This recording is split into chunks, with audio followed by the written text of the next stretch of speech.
Hello दोस्तों, investing with Prem channel में आपका स्वागत है। दोस्तों, आज की वीडियो में जो है हम बात करने वाले एक खास सेक्टर के बारे में। आज हम बात करेंगे फर्टिलाइजर सेक्टर के बारे में।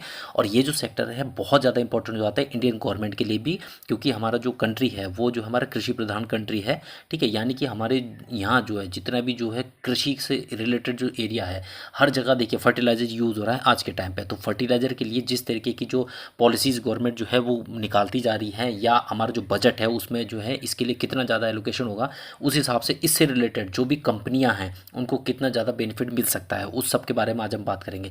तो फर्टिलाइजर से रिलेटेड जो है कम से कम 30 से 40 कंपनियां कुछ जो है वो जो है स्टॉक मार्केट में लिस्टेड है। ठीक है, अब उनमें से कौन सी जो है अच्छी रहने वाली है उसका आप कैसे पता लगाएंगे, ठीक है ना। तो हम उसके बारे में बात करेंगे कि जिस कंपनी का प्रोडक्ट जितना अच्छा होगा उस कंपनी का शेयर प्राइस उतना ज़्यादा आगे बढ़ने वाला है। ठीक है ना, ये सबसे मेन चीज़ है। तो आज हम बात करने वाले हैं सबसे पहले जो है फर्टिलाइजर मार्केट के बारे में। तो इंडिया का जो फर्टिलाइजर मार्केट है, इसमें इंडिया के जितने भी फर्टिलाइजर हैं उनमें से जो है 58% जो फर्टिलाइजर्स हैं वो जो है यूरिया ड्रिवन फर्टिलाइजर्स हैं। और ये जो है 2023 तक की बात है, ठीक है ना। यानी कि इनमें जो है मैक्सिमम जो यूरिया ड्रिवन है। और ये जो यूरिया है इसके साथ जो है दो प्रॉब्लम्स हैं, ठीक है ना। इसमें जो पहली प्रॉब्लम वो ये है कि जो यूरिया जो ये है इसके लिए जो है हम सेल्फ सफिशिएंट अभी इतने नहीं है कि जितना हमारे यहाँ जो डिमांड है इस चीज़ की, यानी जितना हमारे यहाँ यूज़ होने वाला है उसका सिर्फ 70% जो है हम इसको जो है प्रोड्यूस कर पा रहे हैं। बाकी का जो 30% है उसको जो है हम अदर कंट्री से जो है इंपोर्ट करते हैं, ठीक है ना। और इसके लिए क्या है, इसका जो प्राइस है वो बहुत ज़्यादा है, जो कि हमारे जो फार्मर्स होते हैं वो काफ़ी ज़्यादा इतने ज़्यादा पैसे वाले नहीं होते कि वो इसको पे कर सके। तो इसके लिए क्या है, गवर्नमेंट उसके लिए जो है सब्सिडी देती है, ठीक है, जिससे क्या है वो उनको जो है एक रीजनेबल प्राइस में वो यूरिया जो है वो मिल पाता है, ठीक है। लेकिन इसका क्या है, गवर्नमेंट पे जो है इसका बहुत ज़्यादा बर्डन पड़ जाता है, क्योंकि इसके लिए क्या है गवर्नमेंट जो है वो ज़्यादा अमाउंट पे करती है। जो कि आप यहाँ पे भी देख सकते हैं कि जो इंडियन गवर्नमेंट है वो फर्टिलाइजर पे जो सब्सिडी देती है, जो कि आप देख सकते हैं फाइनेंशियल ईयर 2023 और 24 का देखेंगे तो 1,70,923 करोड़ सिर्फ और सिर्फ सब्सिडी पे खर्च हुआ है। इतना बड़ा अमाउंट, तो आप सोच सकते हैं कि इंडियन गवर्नमेंट का कितना ज़्यादा पैसा जो है सिर्फ और सिर्फ फर्टिलाइजर में सब्सिडी पे खर्च हो रहा है। तो इसको क्या है, गवर्नमेंट जो है आने वाले टाइम में इसको कम करना चाह रही है, तो उसके लिए भी जो है गवर्नमेंट जो है कुछ प्लान कर रही है। और दूसरा जो मेन जो प्रॉब्लम है वो ये है कि जो ये यूरिया होती है उसमें जो नाइट्रोजन का जो प्रपोर्शन है, यानी नाइट्रोजन जो होता है वो लगभग 46% होता है, और बाकी का जो फास्फोरस और जो पोटेशियम है वो बिल्कुल नहीं होता, वो 0-0 है। यानी कि इन तीनों का अगर रेशियो देखें तो 46-0-0 है, ठीक है। ये जो कॉम्बिनेशन है ये मिट्टी के लिए जो है अच्छा नहीं रहता है, ये काफ़ी ज़्यादा नुकसान पहुंचाता है मिट्टी को, ठीक है ना। तो क्या है कि ये जो है ज़्यादा यूज़ अगर हम करते हैं खाली यूरिया का तो ये जो बहुत ज़्यादा नुकसानदायक होता है। और इसमें जो अच्छा रेशियो जो इसका माना जाता है वो माना जाता है 4:2:1, यानी कि इसमें अगर हम देखें तो नाइट्रोजन 4%, फास्फोरस 2% और जो हमारा जो पोटेशियम वो 1%, यानी कि इस रेशियो में होना चाहिए। और इसको जो हम क्या कहते हैं वो NPK रेशियो भी इसको कहा जाता है। और इस प्रॉब्लम को सॉल्व करने के लिए जो है डेफ फर्टिलाइजर जो है वो मार्केट में आया है, जिसमें जो है 18% जो है हमारा नाइट्रोजन होता है, जो कि हमारे जो यूरिया उससे कम होता है, और 46% जो है इसमें जो है फास्फोरस होता है। और रिसेंटली जो है मार्केट में जो है नैनो डैप भी जो है एक फर्टिलाइजर है वो आ गया है, जो कि हमारा डैप फर्टिलाइजर से ज़्यादा अच्छा है, क्योंकि इसमें जो नाइट्रोजन है वो सिर्फ और सिर्फ 8% की है, जबकि फॉस्फोरस जो है वो 16% का है। और ये जो है पहले के मुकाबले जो है कम है, यानी कि जो हमारा डैप फर्टिलाइजर था उसमें भी जो ये काफ़ी ज़्यादा था तो उससे भी जो है इसमें कम है। और इंडियन गवर्नमेंट जो है वो ये जो नैनो डैप है इसको जो है ज़्यादा से ज़्यादा लोगों तक पहुंचाना चाहती है, क्योंकि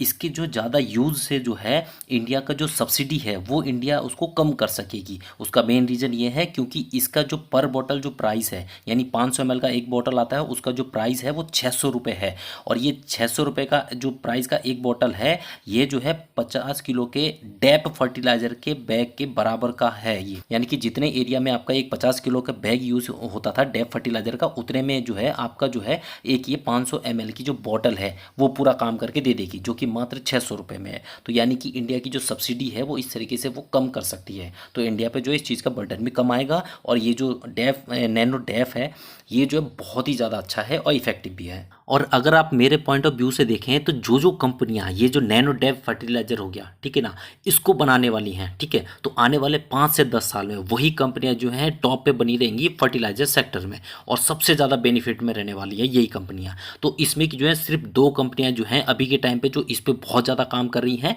उनके बारे में आज आपके साथ यहाँ पे डिस्कस करूँगा, ठीक है ना। तो वीडियो को पूरा जरूर देखिएगा।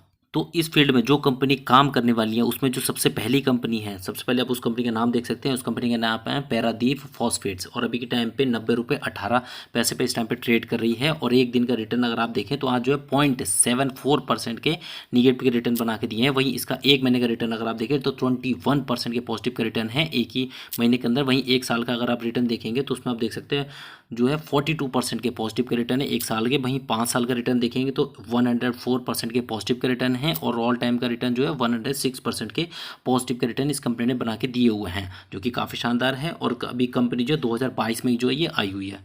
और अगर इस कंपनी की सेल्स अगर आप नोट करें तो वो भी देख सकते हैं काफ़ी शानदार रही हैं। शुरू में देखिए काफ़ी अच्छी तरीके से बढ़ी है और 2023 में सबसे ज़्यादा रही थी इनकी, जो कि 13,341 करोड़ की रही थी। लेकिन इस साल थोड़ी सी कम रही है, जो कि 11,575 करोड़ तक रही है, जो कि फिर भी ठीक है। कंपनी प्रॉफिटेबल है और कंपनी का ऑपरेटिंग प्रॉफिट देखिए, जहाँ पिछले साल इसको जो है 816 करोड़ का इसका हुआ था, वहीं इस साल इसको 648 करोड़ का इसका जो है ऑपरेटिंग प्रॉफिट है। वहीं इसका जो नेट प्रॉफिट है वो भी आप देख सकते हैं, इस साल इसको जो है सिर्फ 100 करोड़ का प्रॉफिट हुआ, जबकि पिछले साल इसको जो है 300 करोड़ का प्रॉफिट हुआ था। तो प्रॉफिटेबिलिटी में थोड़ी सी इसमें कमी आई हुई है इस टाइम पे, ठीक है। और इस कंपनी के अगर फंडामेंटल देखें तो उसमें आप देख सकते हैं इस कंपनी का जो मार्केट कैप है देखिए 7,322 करोड़, काफ़ी छोटी कंपनी है अभी के टाइम पे ये, तो इसके पास है चांसेस जो है बहुत ज़्यादा है मल्टीवेगर बनने के, ठीक है ना। और अभी के टाइम पे इसका जो प्राइस है 89 रुपीज़ 90 पैसा इस टाइम पे चल रहा है। और इसने जो हाई बनाया था वो 95.7 रुपीज़ था, लो इसका जो है 58.6 रुपीज़ था। स्टॉक का अगर पी देखें वैल्यूएशन के हिसाब से तो 73.3 इस टाइम पे चल रहा है, जबकि इंडस्ट्री पी अगर आप देखें तो जो कि 34.4 इस टाइम पे चल रहा है, जो कि अभी वैल्यूएशन के हिसाब से बहुत ज़्यादा हाई है ये, ठीक है। और बुक वैल्यू अगर आप देखें तो इसकी 43.8 है, जबकि इसके पास जो एक डिविडेंड डील भी जो कि बहुत अच्छी, जो कि 0.54% की है, जो कि काफ़ी सही है। आरओसी अगर आप देखें 6.44 है, जबकि आरओई जो है 2.83 है। ये दोनों ही जो है उतने अच्छे लेवल पे अभी नहीं है, काफ़ी कम है, ठीक है। फेस वैल्यू इसकी 10 है, ठीक है, यानी आने वाले टाइम ये स्प्लिट ये दे सकती है। प्लेजिंग ऑफ परसेंटेज इसमें 0 है, जो कि बहुत अच्छा। करंट रेशियो 1 के ऊपर है, काफ़ी सही है। पैग रेशियो वाइज यहाँ पे नेगेटिव में शो हो रही है। और फ्री कैश फ्लो इसके पास काफ़ी ज़्यादा अच्छा, जो कि 1,026 करोड़ के हैं, जबकि रिजर्व इसके पास जो 2,750 करोड़ के हैं। लेकिन अगर इसके ऊपर जो कर्जा है वो देखिए, जो कि बहुत ज़्यादा है, जो कि 4,014 करोड़ का है, जो कि इसके रिजर्व से काफ़ी ज़्यादा है। और इसी हिसाब से देखें तो इसकी डेप्ट टू इक्विटी देखिए 1.13 है। वैसे ये हमेशा 1 के नीचे रहनी चाहिए, लेकिन यहाँ पे जो है 1 के ऊपर है, यानी कि कंपनी में देखिए डेप्ट काफ़ी ज़्यादा है, तो ये थोड़ा कंसर्निंग फिगर हो सकता है इसमें। बाकी इसमें जो प्रमोटर की होल्डिंग है देखिए 56.1% इससे बनी हुई है। एफआईज का भी इसमें स्टेक है, जो कि 1.90% का है।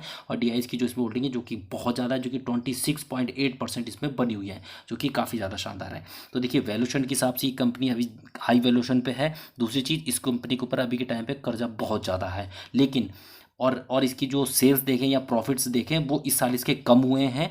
तो इस हिसाब से मैं देखिए एक चीज़ बताऊं कि कंपनी का जो पिछला पास्ट था वो पास्ट था। अगर कंपनी अभी कुछ अच्छा कर रही है तो ये मान के चलिए कि हमें पिछला उसका नहीं देखना, अब हमें देखना है कि आगे वो कितना अच्छा कर रही है। अगर कंपनी नए प्रोडक्ट लेके आ रही है जो कि अभी किसी और कंपनियों के पास नहीं है, तो डेफिनेटली ये आने वाले टाइम में बहुत ज़्यादा प्रॉफिटेबल रहने वाली है। और आज की जो हमारी दूसरी कंपनी है, इस कंपनी का नाम भी आप देख सकते हैं, इस कंपनी का नाम है कोरोमंडल इंटरनेशनल, ठीक है ना। और अभी के टाइम में 1593 रुपये पे इस टाइम पे ट्रेड करी है। और एक दिन का रिटर्न देखें तो 0.58% के पॉजिटिव के रिटर्न इसने बना के दिए हैं। वहीं इसका एक महीने का रिटर्न देखें तो 5.7% के पॉजिटिव के रिटर्न है। वहीं एक साल का रिटर्न देखें 65% के पॉजिटिव के रिटर्न बना के दिए हैं। वहीं 5 साल का रिटर्न देखें जो कि काफ़ी अच्छा है, जो कि 320% के पॉजिटिव के रिटर्न इसने बनाए हैं। लेकिन अगर ऑल टाइम का रिटर्न देखेंगे तो आप जो है देखते रह जाएंगे, बहुत ज़्यादा शानदार है, जो कि यहाँ पे देखिए 19,100% के पॉजिटिव का रिटर्न इस कंपनी ने बना के दिए हुए हैं अपने इन्वेस्टर को, जो कि बहुत ज़्यादा अच्छे रिटर्न है। और इस कंपनी के अगर सेल्स आप नोट करें तो उसमें आप देख सकते हैं इस कंपनी ने भी तो काफ़ी अच्छी सेल्स जो है वो दर्ज की हुई है 2023 तक। लेकिन 2024 में जो है थोड़ी कम हुई है, जो कि 22,058 करोड़ की रह गई, जबकि इससे पिछले साल इसकी कितनी थी 29,628 करोड़ थी। तो इस साल इसको जो है थोड़ा बहुत जो है वो निगेटिविटी रही है इसके जो है सेल्स में भी। और वहीं इसका ऑपरेटिंग प्रॉफिट भी देखिए उस हिसाब से कब हुआ है, जहाँ पिछले साल इसके जो ऑपरेटिंग प्रॉफिट है 2902 करोड़ था, वहीं इस साल इसका जो है 2372 करोड़ का है। और इस हिसाब से इसका जो नेट प्रॉफिट अगर आप देखें तो आप देख सकते हैं इसमें जो है 2013 करोड़ का प्रॉफिट था पिछले साल यानी 2023 में, जबकि इस साल यानी 2024 में इसको जो है सिर्फ 1641 करोड़ का प्रॉफिट हुआ है कंपनी का। लेकिन कंपनी प्रॉफिटेबल है, ठीक है। कंपनी के अगर हम फंडामेंटल नोट करें तो उसमें आप देख सकते हैं कंपनी का जो मार्केट कैप है वो 47,061 करोड़ का मार्केट कैप है। काफ़ी बड़ी कंपनी बन चुकी है, एक मिड कैप की कंपनी है, ठीक है। करंट प्राइस 1598 रुपये है, 1689 रुपये का इसने हाई बनाया था और 947 रुपये का इसका लो है, ठीक है। ठीक है। स्टॉक का अगर पी देखें तो 28.7 है इस टाइम पे, वहीं इंडस्ट्री पी अगर आप देखें तो 34.4 है। तो ये कंपनी देखिए वैल्यूशन के हिसाब से अभी अंडर वैल्यूड है, बहुत सही वैल्यूशन पे इस टाइम पे मिल रही है कंपनी, ठीक है। और इसकी जो बुक वैल्यू वो 320 इस टाइम पे है, और इसकी जो डिविडेंड यील्ड है वो 0.38% की है, जो कि काफ़ी अच्छी है। आरओसी अगर आप इसका देखेंगे जो कि 26 है, बहुत ज़्यादा अच्छा है, जबकि आरओई जो है 18.9% है। ये दोनों ही जो है बहुत ज़्यादा अच्छे हैं। फेस वैल्यू हालांकि इसकी एक है, यानी ऑलरेडी स्प्लिट दे चुके हैं, आने वाले टाइम में कोई स्प्लिट नहीं देगी। और इस कंपनी के जो प्रमोटर है उन्होंने अपना 0.01% स्टेक जो है वो जो है गिर भी रखा हुआ है, जो कि एक तरीके से ना के बराबर आप समझिए, ठीक है। करंट रेशियो इसका 2.07 है, जो कि एक के ऊपर है, यानी कि बढ़िया है। पैग रेशियो वाइज ये हल्की सी महंगी है, जो कि 1.5 के नीचे रहनी चाहिए, जबकि यहाँ पे 1.6 है, तो उसके आसपास ही है, कोई दिक्कत वाली बात नहीं है। और इस कंपनी के पास फ्री कैश फ्लो भी काफ़ी अच्छा है, जो कि 910 करोड़ है, और इसके पास जो रिजर्व्स है वो 9,390 करोड़ के हैं। और कंपनी के ऊपर जो कर्जा है वो 492 करोड़ का है मात्र, जो कि ना के बराबर इसके रिजर्व्स के आगे। उसकी जो डेप्ट टू इक्विटी है वो 0.05 है, ये हमेशा एक के नीचे रहनी चाहिए, यानी कि कंपनी में कर्ज को लेकर कोई भी दिक्कत वाली बात नहीं है। और इस कंपनी में अगर आप देखें तो प्रमोटर की जो होल्डिंग है वो 57.3% इसमें बनी हुई है, 7.34% एफ के पास है, और डी के पास 20.6% इसमें बना हुआ है, जो कि काफ़ी ज़्यादा अच्छी होल्डिंग है। तो इस कंपनी के भी देखिए फंडामेंटल अगर देखें और सेल्स देखें काफ़ी अच्छी है, जो कि फाइनेंशियल्स में है, तो ये दोनों जो काफ़ी ठीक है इसके। और ये कंपनी जो है पैरादीप फॉस्फेट से ज़्यादा बेहतर है, लेकिन ये क्या है, थोड़ी बड़ी कंपनी बन चुकी है। और इस कंपनी के एक और बेनिफिट मैं बता दूं कि ये जो कंपनी है यानी कोरोमंडल इंटरनेशनल, इस कंपनी ने जो अपना जो नैनो डेप जो फर्टिलाइजर है उसको जो है यूज़ करने के लिए भी जो है मार्केट में निकाल दिया है, लेकिन उसका जो फाइनल जो अप्रूवल है उसको भी मिलना बाकी है। लेकिन अभी उसका जो ट्रायल एक टाइप का वो जो है फार्मर्स यानी किसानों में जो उन्होंने यूज़ करने के लिए उसको दे दिया है, वो चल रहा है। और ये जो है अभी इसको निकाल भी चुके हैं, लेकिन जबकि पैरादीप का है वो अभी इस पर काम ही कर रहे हैं, अभी उन्होंने कोई अपना जो है इसको रेडी करके नहीं दिया हुआ है, ठीक है। तो इसमें क्या है एडवांटेज के मामले में मैं कहूँ तो ये जो कोरोमंडल इंटरनेशनल है वो ज़्यादा बेहतर रहने वाली है पैरादीप फॉस्फेट से, क्योंकि इसके जो बाकी चीज़ भी इसके काफ़ी अच्छी हैं,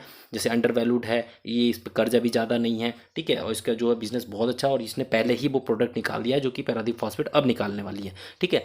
तो उस हिसाब से ये कंपनी ज़्यादा बेस्ट रहे हैं। लेकिन ये सिर्फ अभी दो कंपनी ऐसी हैं जिन्होंने अभी ये चीज़ जो है करी है या करने वाली है इन फ्यूचर में, ठीक है। तो इन्वेस्टमेंट के लिए दोनों कंपनी बहुत ज़्यादा अच्छी रहने वाली है।